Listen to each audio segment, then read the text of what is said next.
하나님께서 우리에게 주시는 하나님의 말씀은 요한일서 1장 7절입니다. 다 같이 한 목소리로 받들어 읽습니다. 시작.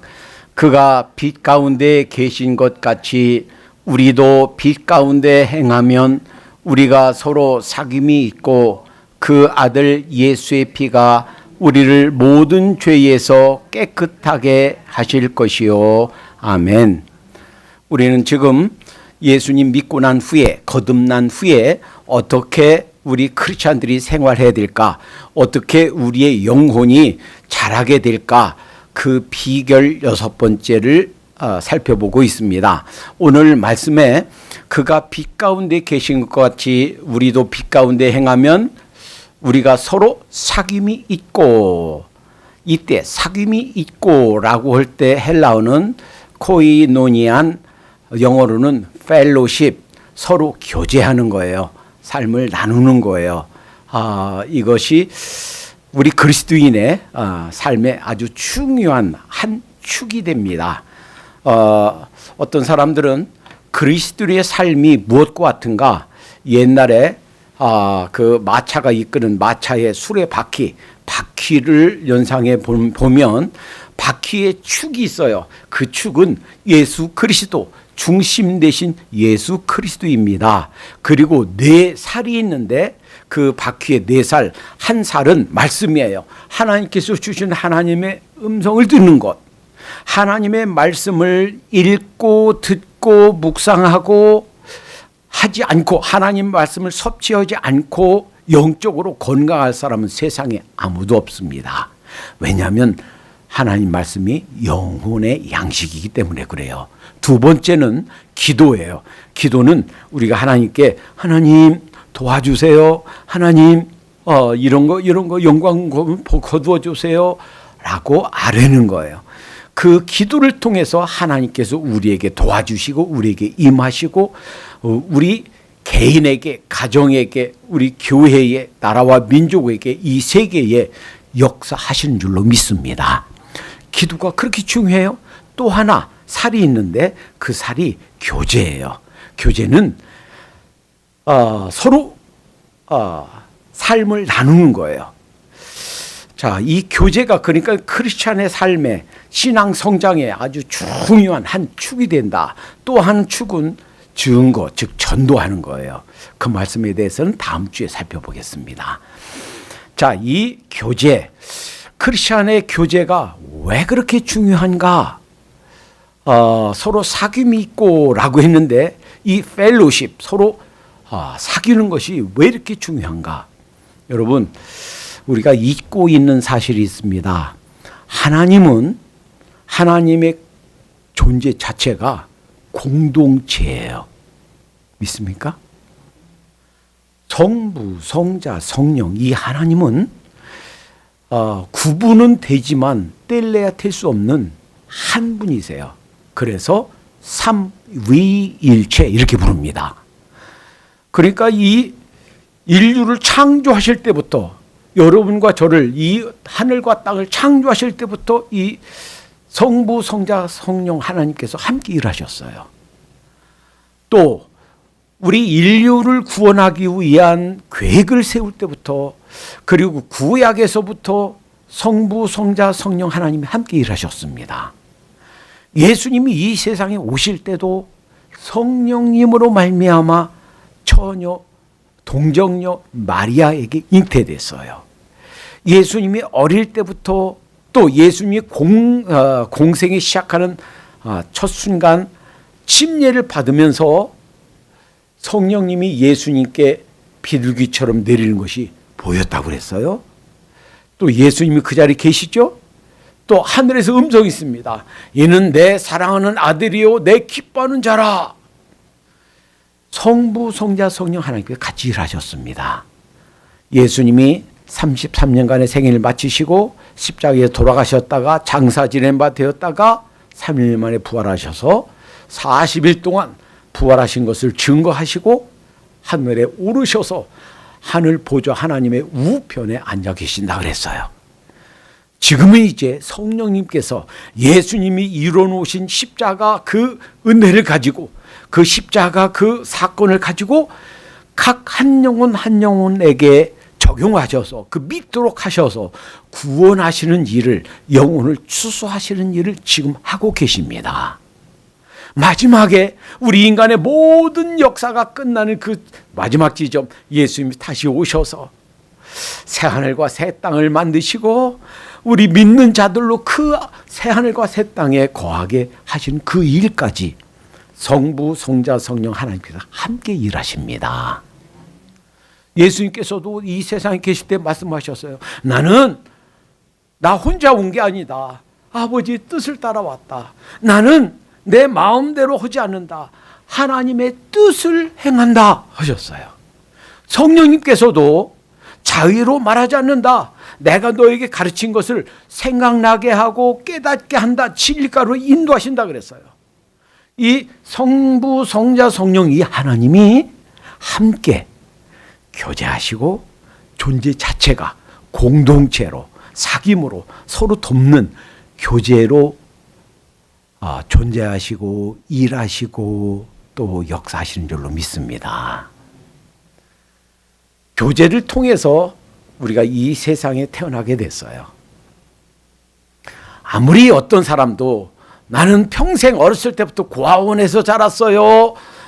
평생 저희 아버님이 누군지 어머님이 누군지 본 적도 없고 이름 석자도 모르고 몰라요 한 사람도 사실은 어머니와 아버지가 있어서 생겨났어요.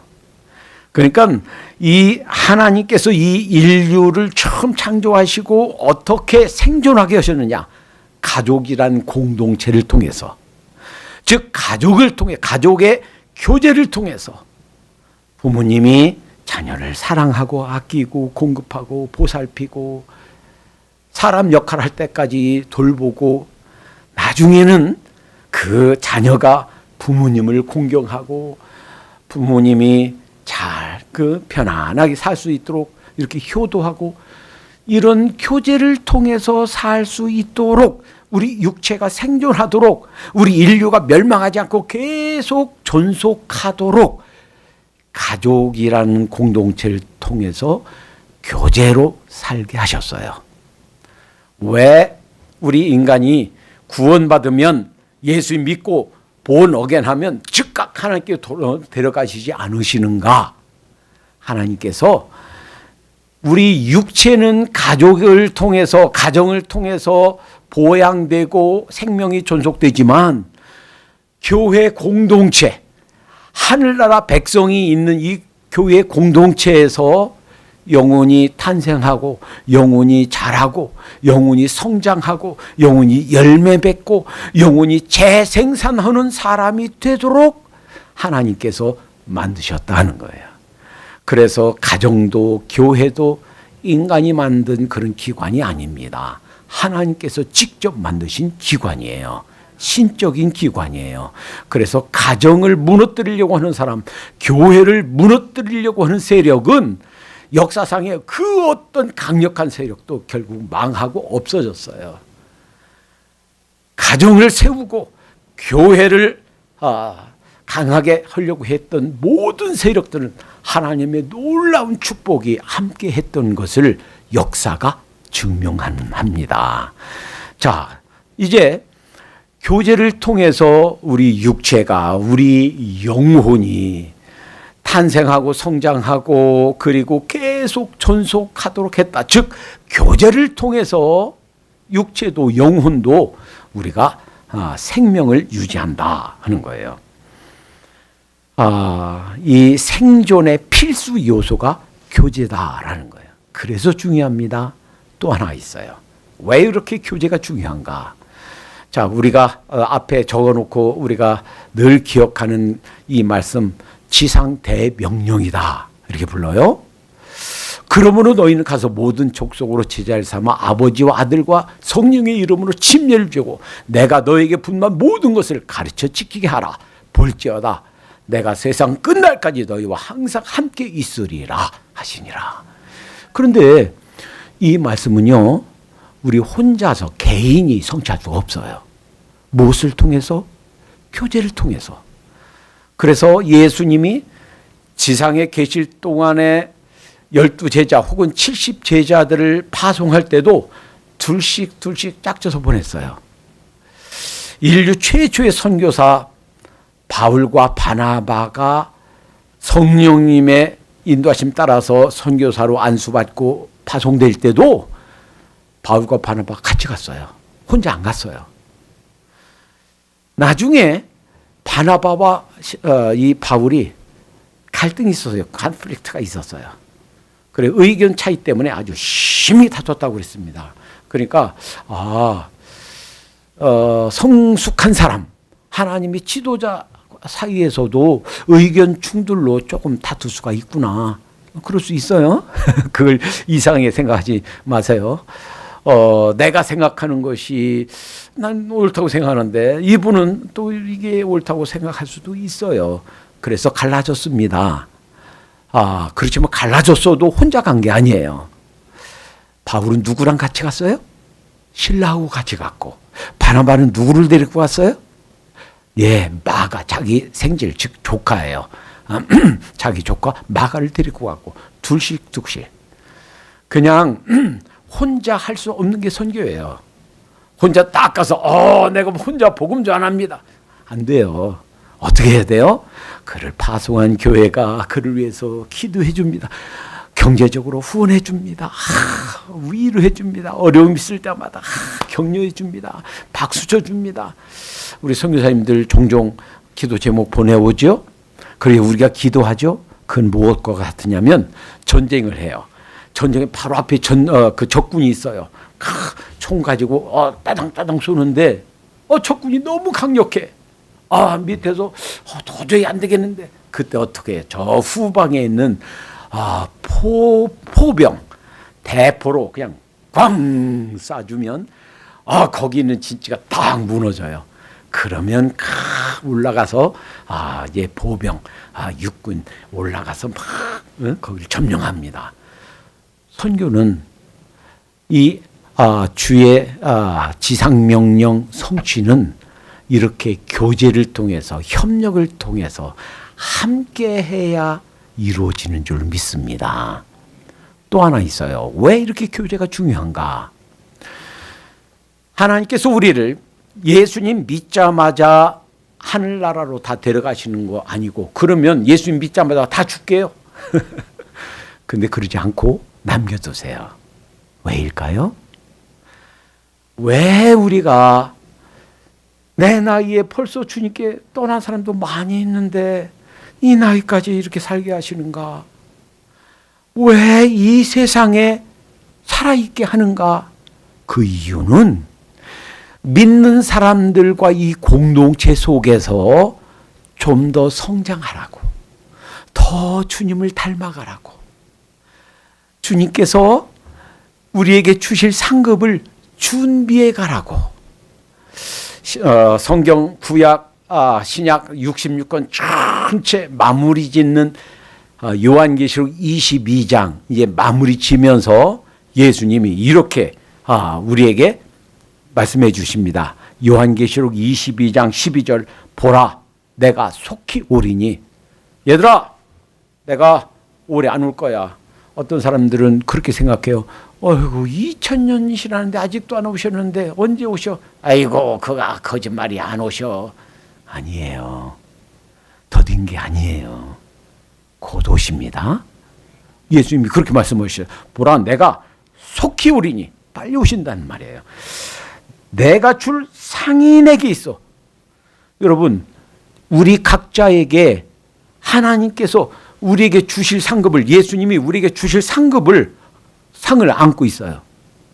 그런데 그냥 가만히 있다가 그 상급을 받을 수가 없어요. 우리에게 상급은, 예수님이 우리에게 상 주려고 상급을 갖고 있는데 그 상 받을 짓을 해야 돼요. 상 받을 행동을, 헌신을 해야 돼요. 예수님이 우리에게 상 주시려고 준비하고 있는데 아무것도 않고 가만히 있으면 상 주시려고 했다가 못 줘요. 그래서 이렇게 말씀하십니다. 내가 내게 줄 상이 있어. 각 사람에게 그의 행한 대로 갚아주시리라. 그러니까 왜 예수님 믿고 나서 즉각 죽지 않고 천국에 가지 않고 이 세상에 살게 하는가? 친구들, 선배들, 후배들 앞서거니 뒤서거니 세상 떠나는데 왜 내 생명을 더 연장시켜 주시는가? 이 상 받을 준비하라고.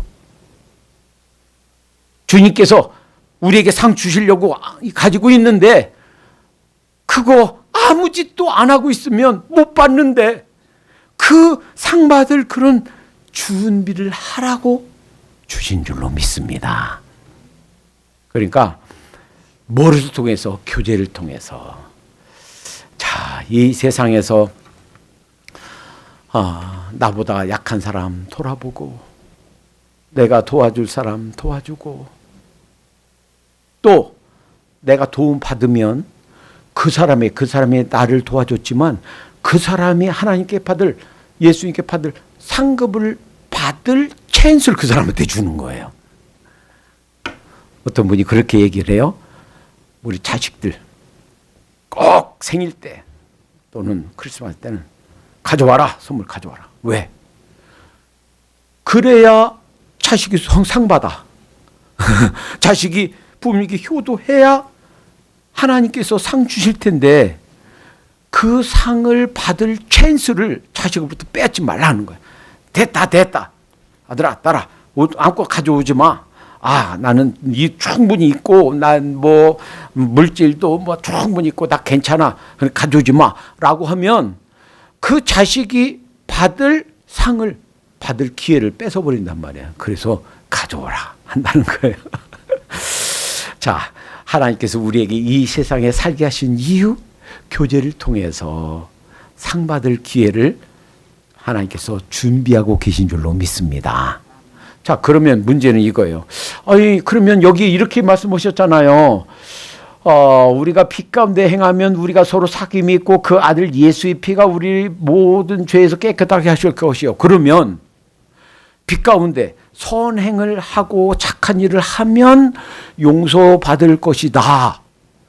선행이 하나님께 죄 용서받는 조건이다. 이렇게 가르쳐 주시는 것이 아닌가요? 맞아요, 틀려요? 아니에요. 그렇게 해석하면 성경 해석이 오류예요. 틀려요.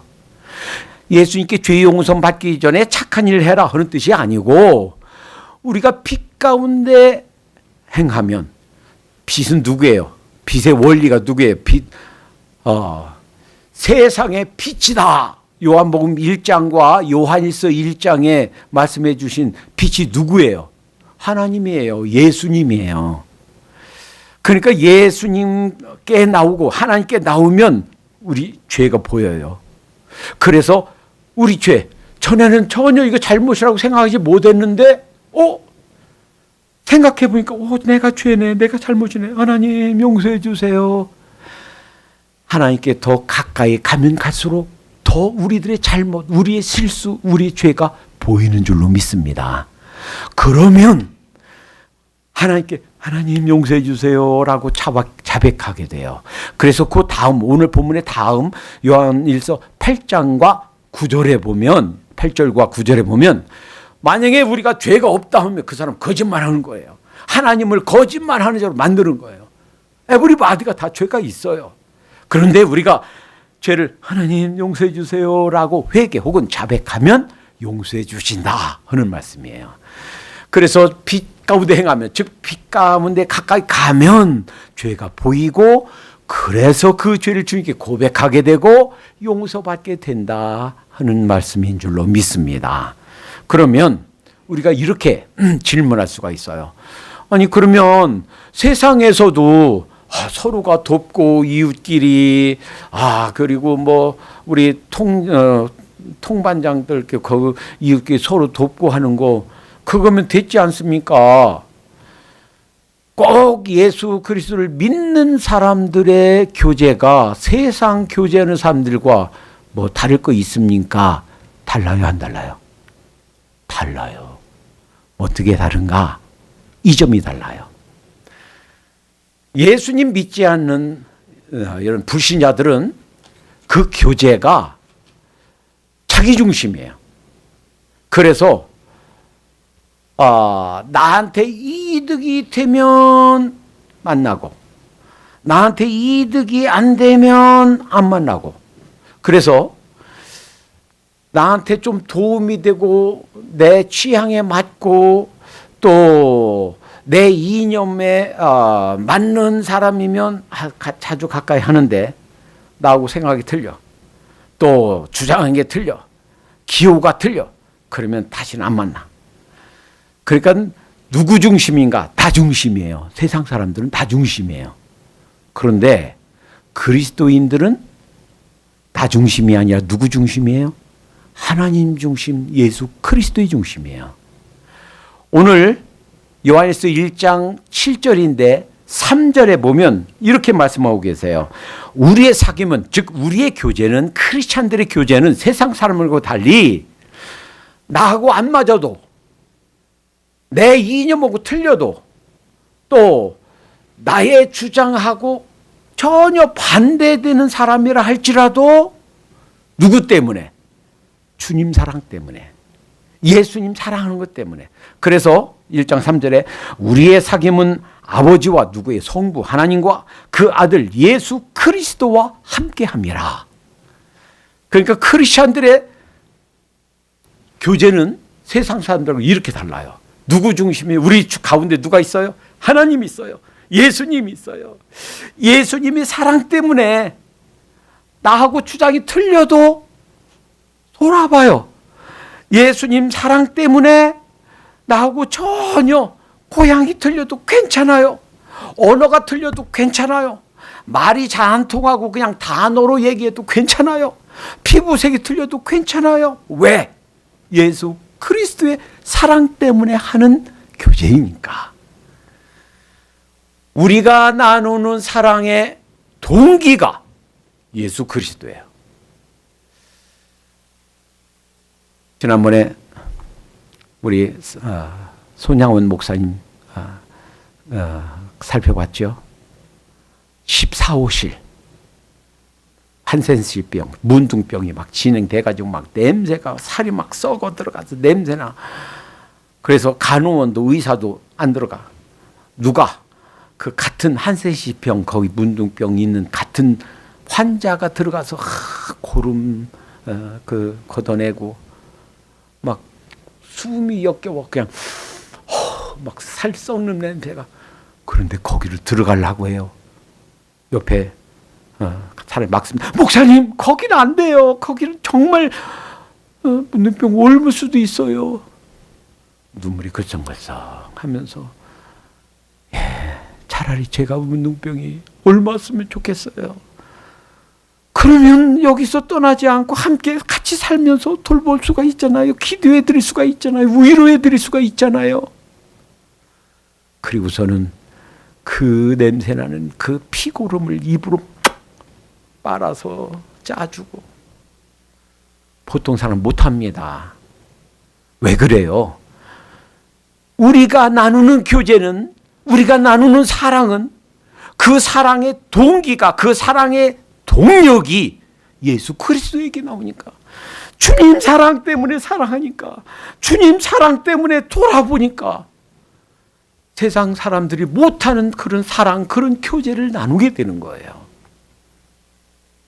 자, 그러면 이제 왜 그리스도인의 교제가 안 이루어지는가? 어떤 것 때문에 교제가 깨어지는가? How? 어떻게 교제를 실질적으로 나눌 수 있게 되는가? 첫 번째는 오늘 본문에 이렇게 말씀하십니다. 그가 빛 가운데 계신 것 같이 우리도 빛 가운데 행하면, 그랬어요. 왜 교제가 깨지냐면 내가 빛 가운데 있지 않아서 그래요. 여러분 경험 다 있을 거예요. 초등학교 다닐 때 골목길에서 저 멀리 선생님이 오셔. 그런데 공부 잘하고 성실하고 지각도 한 번도 않고 하는 모범생은 막 달려가요. 선생님 안녕하세요. 그런데 늘 지각이나 하고 어제도 그 학교 빠졌어. 오늘도 지각했어. 맨 친구들로 싸우고 하는 친구들은 저 몰래 선생님 보면 얼른 숨어요. 안 보이려고. 얼른 골목길 반대길로 도망가요. 우리가 죄를 지면 죄 가운데 있으면 하나님과의 교제가 끊어져요. 하나님과의 교제뿐만 아니라 사람과의 교제도 끊어져요. 빛 가운데 행하지 않기 때문입니다. 죄 가운데 있기 때문입니다. 이사야 59장 1절 2절 하나님이 귀가 둔하여 듣지 못하심도 아니고 하나님의 손이 짧아서도 이를 구원 얻지 못하심이 아니다.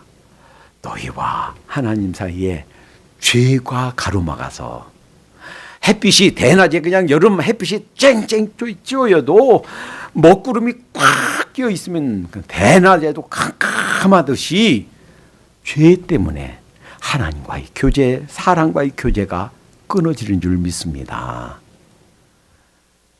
우리가 흔히 죄인 줄 모르고 짓는 죄가 두 가지가 있는데 첫 번째는 교만이에요.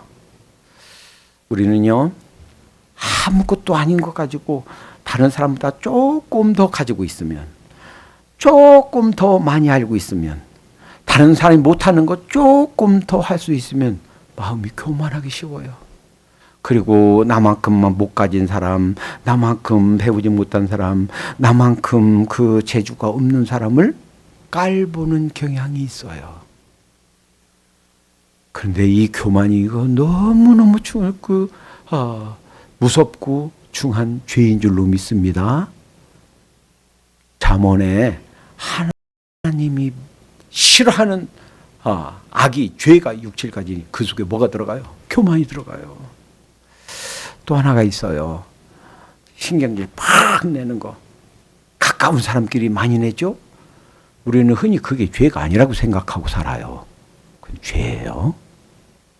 사실은 가까운 사람끼리, 그것이 부부가 됐든 부모 자녀가 됐든 형제가 됐든 가까운 이웃이 됐든 우리가 신경질 팍 내는 거, 이게요, 우리가 흔히 죄가 아니다라고 생각하는데 우리가 죄는요 말로 안 해도 느껴요. 그 교만한 거, 그리고 신경질 내는 거, 그걸 느껴요. 그래서 내 곁에 안 오려고 그래요. 그걸 가만히 보니까 내 주위에 사람이 없네? 그러면 살펴봐야 돼요. 내가 나도 모르게 교만하지 않았나? 내가 나도 모르게 신경질 내며 살지 않았나? 자, 혹시 그 가운데 있었더라면 바꾸십시다. 그래서 내가 혹시 나도 모르게 교만하고 있는 부분이 있었다면 내려놓고, 그리고 나도 모르게 그렇게 그냥 화를 자주 내면서 살았으면 10번 낼 거 5번 내고, 5번 낼 거 2번 내고, 2번 낼 거 1번 내고, 한 번도 안 내고 할 수만 있으면 그렇게 사십시다. 예, 그러면 관계가 회복돼요. 관계가 다시 좋아져요. 두 번째, 왜 교제가 깨지고 잘 안 이루어지는가? 교제의 중요성을 간과하기 때문에, 즉 무시하기 때문에. 흔히 사람들, 현대인들이 그렇게 생각해요. 이거 뭐 까짓거 뭐 혼자 살지 뭐 까짓거. 아니 뭐 형제들 우리 집에 안 오면 어때? 내가 뭐 부족한 거 있다고. 그래서 이 교제의 중요성을 무시해요. 하나님께서는 혼자 우리가 살게 하지 않으셨습니다. 인생은 혼자 살 수 없는 존재가 인간이에요. 그래서 가족과 함께, 그리고 영적 공동체와 함께 살도록 하셨어요. 그 속에 있어야 풍성한 삶이 유지가 돼요. 영적인, 육적인 생명력이 계속 킵되는 원리가 여기에 있어요. 고슴도치 딜레마라는 말이 있습니다. 독일의 철학자 쇼펜하우어가 자기의 책에서 그렇게 썼어요. 인간관계를 설명하기 위해서 그의 인생론, 행복론에서 고슴도치가 이게 원래 평소에는 털이에요. 그런데 어떤 자기를 해하려고 하는 적이 오면 그 설을 탁 세워요. 그러면 그것이 침이 돼요. 독침이 돼요. 가끔 여러분 동영상에서 보죠. 표범이나 사자가 고슴도치 별거 아닌 줄 알고 그냥 잡아먹으려고 확 했다가 온 몸에 그 가시 털이 박혀요. 어떤 때는 그 털 때문에 죽기도 해요. 자, 그런데 우리 인간관계가 그와 같다는 거예요. 나 혼자 있으니까 외로워, 고독해. 그래서 좀 가까이 갔으면 좋겠는데 가면 찔려. 그것이 어떤 관계이든, 부모 자녀 관계이든, 형제 관계이든, 이웃 관계이든, 같은 성도 관계이든, 어떤 관계이든 자꾸 찔려, 상처받아. 그래서 어느 정도 거리를 둬야 되겠구나 하는 것이 고슴도치 딜레마이고, 이것이 지금 상담학 심리학의 용어로 굳어졌어요. 그래서 가끔 어떤 사람이 그렇게 생각하죠. 아이고 참 혼자가 편해. 아이고 나 혼자 살아야지. 그래서 특히 한국에 고독사가 종종 일어납니다. 그래서 오가는 사람이 없어요. 챙기는 사람이 없어요. 죽었나 살았나 몰라요. 죽은 지 한 1년 반 돼서 벌써 시신이 그냥 미라가 돼 있어요. 썩지도 않고 미라가 돼 있어요. 죽은 지 벌써 한 1년 반이나 됐어요. 이런 사람들이 종종 한국에서 일어나고 있단 말이에요. 그래서 아이고 나 혼자가 편해요. 누구 오는 것도 싫고 가는 것도 싫고 교제하는 거 싫어요. 이런 사람들을 고슴도치 딜레마 증후군 이렇게 불러요. 하나님께서 우리 인간이 홀로 살게 하지 않으셨다는 거예요. 나도 돌아보고 또 나도 돌봄 받고 이렇게 살게 하신 줄로 믿습니다. 이것이 하늘나라 비밀인 줄로 믿습니다. 세 번째, 왜 교제가 안 이루어지는가? 이제 첫 번째는 죄 가운데 있기 때문이고, 두 번째는 이 교제의 중요성을 모르기 때문이고, 세 번째는 내 자신 때문이에요. 참 이게 아이러니인데요. 우리는 이렇게 생각해요. 아유, 저는 말 함부로 하지 않습니다. 저는 성숙한 인격이 있습니다. 그래서 아무도 상처 주지 않습니다. 맞을까요? 틀릴까요? 세상에 이런 사람은 세상에 한 명도 없어요. 그러니까 나는 내가 아무리 조심하고 아무리 내가 말하는 거 행동하는 거 조심하려고 해도 내가 누군가를 상처 주게 돼 있다. 마찬가지로 나도 상처를 받게 돼 있다 하는 거예요. 그런데 그때 내가 그 회복하지 못하는 이유는 나의 자존심 때문이다 하는 거예요. 우리 몇 주 전에 복음성가를 불렀죠. 오늘 나는 이란 복음성가예요. 그 지은 사람이 최용덕 형제입니다. 저하고 나이가 비슷해요. 최용덕 형제가 이 노래를 직접 자기가 져서 자기가 가사 쓰고 자기가 곡을 붙이고 자기가 불렀어요.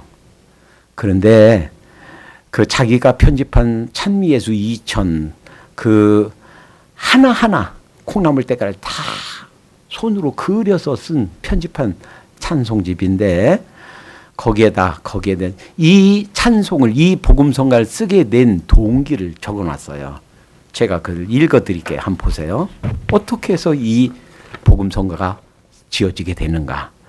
시시하고 별것도 아닌 일로 한 형제와 언쟁을 벌였다. 다툼은 늘 있게 돼 있죠. 부부 간에서 다투고 친구 간에서 다투잖아요. 같이 이제 사역하는 거기 같은 멤버들하고 다툰 거예요. 그 일로 마음이 상한 채 벌써 며칠이나 보냈습니다. 물론 어떻게 해야 하는가 너무나 잘 알고 있습니다.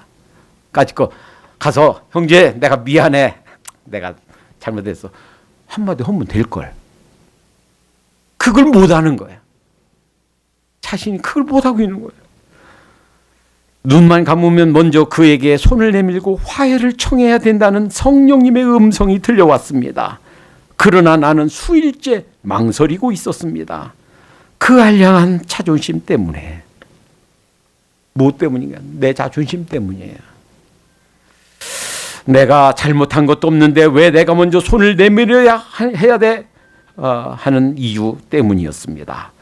그래서는 안 된다는 것을 잘 알고 있었으면서 끝내 먼저 손해보기를 거부하고 있었던 그때 어느 날 밤 결국은 그가 먼저 나를 찾아와 손을 내밀고 말았습니다.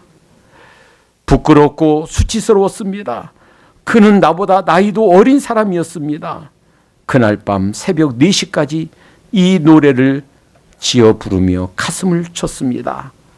1988년 5월 이 최용덕 형제가 부른 거 1절만 같이 불러보겠습니다. 사모님 그거 안 주셔도 괜찮아요? 같이 한번 불러보겠습니다. 그리고 자존심이 우리 교제를 가로막고 있다면 누구와의 관계가 됐든 그 자존심을 내려놓도록 하십시다. 같이 불러보겠습니다. 내가 먼저 손 내밀지 못하고 내가 먼저 송서하지 못하고 내가 먼저 웃음 주지 못하고 이렇게 머뭇거리고 있네. 그가 먼저 손 내밀기 원했고 그가 먼저 용서하길 원했고 그가 먼저 웃음 주길 원했네. 나는 어찌 된 사람인가.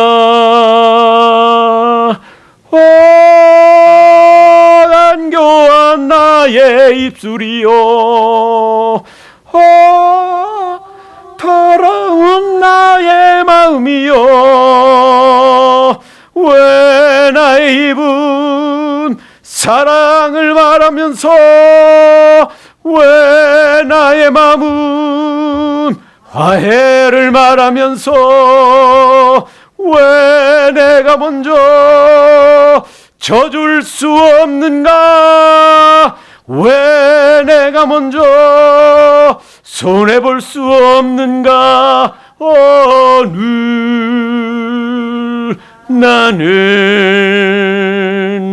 오늘 나는 주님 앞에서 몸둘 바 모르고 이렇게 흐느끼며 서 있네. 어찌할 수 없는 이 마음을 주님께 맡긴 채로 때로는 살면서 부부간에, 부모 자녀간에, 친구간에, 형제간에 다툴 수 있고 또 마음 상할 수 있습니다. 그러나 그때마다 우리가 먼저 가서 미안해, 잘못했어요, 이해해 주세요. 우리가 먼저 손을 내밀도록 하십시다. 여러분 꼭 기억해야 될, 교제에 있어서 꼭 기억해야 될 대원칙이 있습니다. 첫 번째, 모든 사람은 다 누구나 상처를 주고받는다 하는 거예요. 아무도 나는 상처 주지 않는다, 천만의 말씀, 그 사람은 거짓말이에요. 아무리 성인 군자도 어떤 고매한 인격을 가진 사람도 누군가에게 상처를 준다 하는 거예요. 그래서 그 상처 받는 것 때문에 그냥 마음 상해하지 말고 나도 상처를 줄 수 있으니까 마음 풀자 하고 우리 회복하십시다. 또 하나 있어요. 아이고 저는요 이제 나이가 들었고 가진 것도 없고 아무도 도와줄 수 없어요. 여러분 잘못 생각이에요. 아무리 능력이 없고 가진 게 없어도 누군가를 도와줄 힘이 있는 줄로 믿습니다. 여러분, 아이고 저는요 내 발로 한 발짝도 못 움직이는데요, 저는 24시간 침대에서 병실에서 누워 사는데요, 그 사람도 누군가를 도울 수 있어요. 어떻게 해요? 기도함으로. 비록 침대에 누워서 한 발짝도 움직이지 못해도 나는 그 누군가를 위해서 기도할 수 있어요. 그러면 어떤 도움보다도 큰 도움을 줄 수가 있는 줄로 믿습니다. 또 하나, 나는 도움 받을 필요 없어요. 다 가지고 있고요. 모든 거 다 완벽해요. 아, 나는 도움 받기 싫어요. 도움이 필요 없는 사람은 세상에 한 사람도 없는 줄로 믿습니다. 당장 내가 먹는 음식도요, 내가 기른 게 아니에요. 누군가가 길러서 팔아서 여기 와 있는 거예요. 누군가의 도움을 받아야 사는 존재가 나예요. 우리 인간은 모두 다가 도움을 주고 받아야 되는 그런 존재다라는 거예요. 따라서 그렇게 기도하십시다. 하나님, 내가 금년에 한 해 더 생명을 연장시켜 주신 이유는 교제를 통해서 내가 영적으로 성장하고 하나님 나라를 세워가고 또 이 복음을, 이 지상명령을 완수하라고 성취하라고 주신 기회이니 하나님, 제가 할 수 있는 일 그 무엇인가를 찾아서 하겠습니다. 누군가를 돕도록 하겠습니다. 또 주님께서 교제를 통해서 또 이 공동체를 세워가라고 하신 이 명령, 제가 기쁨으로 앞서서 찾아서 성취해 나가겠습니다. 이런 자세로 살아야 될 줄로 믿습니다. 그러면 깨어졌던 모든 관계가 회복될 줄로 믿습니다. 주님께서 기뻐하시고 이 일로 하나님께서 영광 거두신 줄로 믿습니다.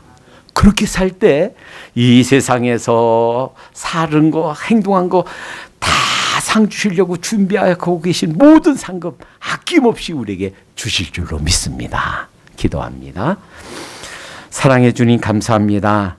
우리가 가정을 통해서, 교회 공동체를 통해서 서로 의지하고 서로 도우며 교제 가운데 살도록 인도하신 줄로 믿습니다. 하나님, 서로가 돕고 도움받으며 하나님, 정말 주님께서 주신 이 귀한 사명들을 잘 감당하며 살도록 인도해 주시옵소서. 주님께서 우리에게 주시려고 하는 상급, 우리가 행하지 않아서 아무것도 받을 것이 없는 부끄러운 그런 주님과의 재회가 되지 않도록 정말 열심을 다해서 정말 저희 이 세상에서 허락하신 생명의 그 기간 동안, 이 세상 살아갈 동안 이 말씀을 기억하면서 충성을 다하는 저희의 삶이 되게 해 주시옵소서. 예수님의 이름으로 기도하옵나이다. 아멘.